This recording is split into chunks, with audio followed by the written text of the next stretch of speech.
हरे कृष्ण।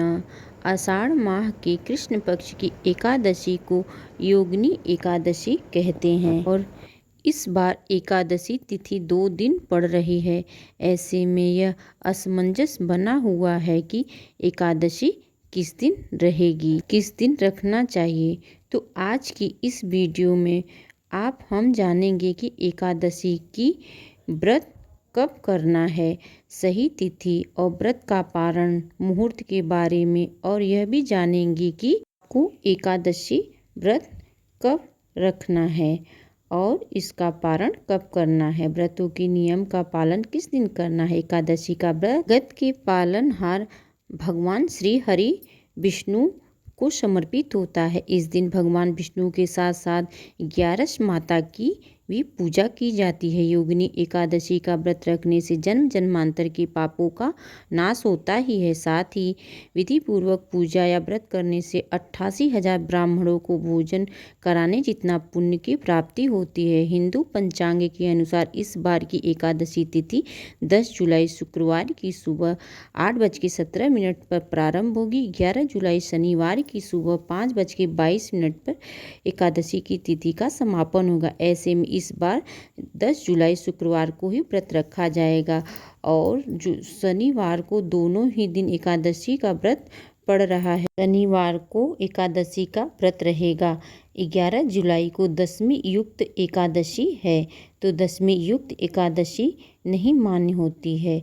एकादशी 11 जुलाई को द्वादशी युक्त एकादशी का व्रत रखा जाएगा। जब भी व्रत 2 दिन पड़े तब पहले दिन की एकादशी को गौण एकादशी और दूसरे दिन की एकादशी को वैष्णवी एकादशी कहते हैं। अगर आप बात की जाए तो सही तिथि की, तो सही तिथि में व्रत रखने की तो पहले दिन जब दशमी तिथि मिली एकादशी होती है तो उस दिन का त्याग करके दूसरे दिन की एकादशी का व्रत रखना चाहिए। जब ब्रह्म मुहूर्त में यह सूर्योदय से पहले एकादशी विद्यमान हो तो या द्वादशी तिथि लग रही हो तो उस दिन का व्रत रखना ज़्यादा फलदायी माना जाता है।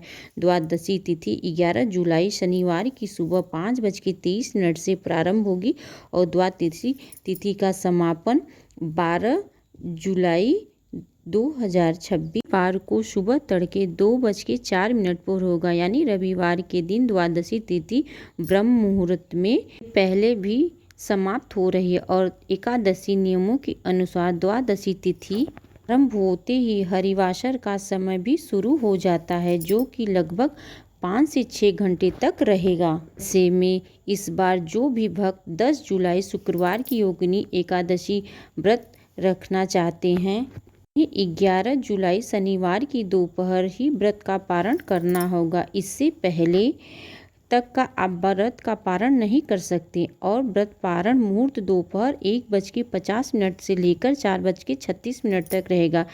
ऐसी इसलिए क्योंकि सुबह से मध्याह्न तक हरिवासर रहेगा और मध्याह्न के समय में नहीं खोला जाता।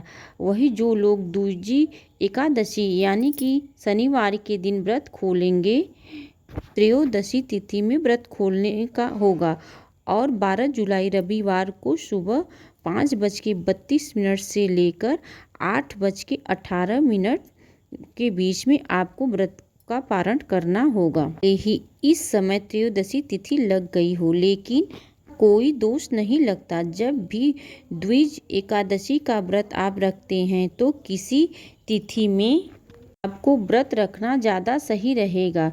तो देखिए, दशमी तिथि युक्त एकादशी का त्याग करना चाहिए। इस दिन एकादशी और द्वादशी का सहयोग होता है। उस दिन व्रत रखने से बहुत ज़्यादा पुण्य फल प्राप्त होता है और शुभ फलों की प्राप्ति है। वह दिन बहुत शुभ माना जाता है। इसलिए अगर संभव हो तो आप द्वादशी युक्त ही एकादशी रखें। आप दूजे वाली एकादशी यानी शनिवार को ही व्रत रखें, रविवार को आप पारण करें। अगर आप शुक्रवार को व्रत रखते हैं तो ध्यान रखिएगा व्रत के नियम खंडित ना होने पाए। फिर शनिवार को आप दोपहर में ही व्रत का पारण कर सकेंगे। बात का विशेष ध्यान रखें, व्रत का पारण चावल ग्रहण करके ही किया जाता है। भगवान को खीर का भोग लगाएं या सात्विक भोजन का भोग लगाकर फिर व्रत खोला जाता है। ऐसे में चावल का त्याग आपको नहीं करना होगा। किस दिन करना चाहिए, तो देखिए जब तक एकादशी तिथि आरंभ होती है और जब समाप्त होती है तब आपको चावल का त्याग करना चाहिए, क्योंकि यह 2 दिन एकादशी व्रत पड़ रहा है। तो हो सके तो आप दोनों ही दिन चावल का त्याग कर सकते हैं और चावल की जगह पर अब व्रत का पारण आप तुलसी मिश्रित जल से या पंचामृत से कर सकते हैं। तुलसी जी में जल आपको 10वीं तिथि के दिन ही अर्पित करना है और एकादशी लगने के बाद ना तो तुलसी जी में जल डालना है, ना ही उनके पत्तों को छूना चाहिए, ना तोड़ना चाहिए। तुलसी जी जल अर्पण नहीं करना चाहिए। रविवार के दिन तुलसी जी को जल अर्पित नहीं किया जाता है। मानसिक भाव से तुलसी जी में जल डालें। माता को भोग लगाकर आप व्रत का पारण कर सकते हैं। बार 10 जुलाई शुक्रवार को सुबह 8:16 पर भद्रा काल भी रहेगा और भद्रा का वास स्वर्गलोक में होगा। तो यह थी आज की वीडियो। अगर आपको जानकारी पसंद आई हो तो वीडियो को लाइक, शेयर, सब्सक्राइब जरूर करें। कोई भी प्रश्न हो तो कमेंट बॉक्स में पूछ सकें, ताकि अगली वीडियो में मैं सबके प्रश्नों का उत्तर दे सकूं। राधे राधे, धन्यवाद।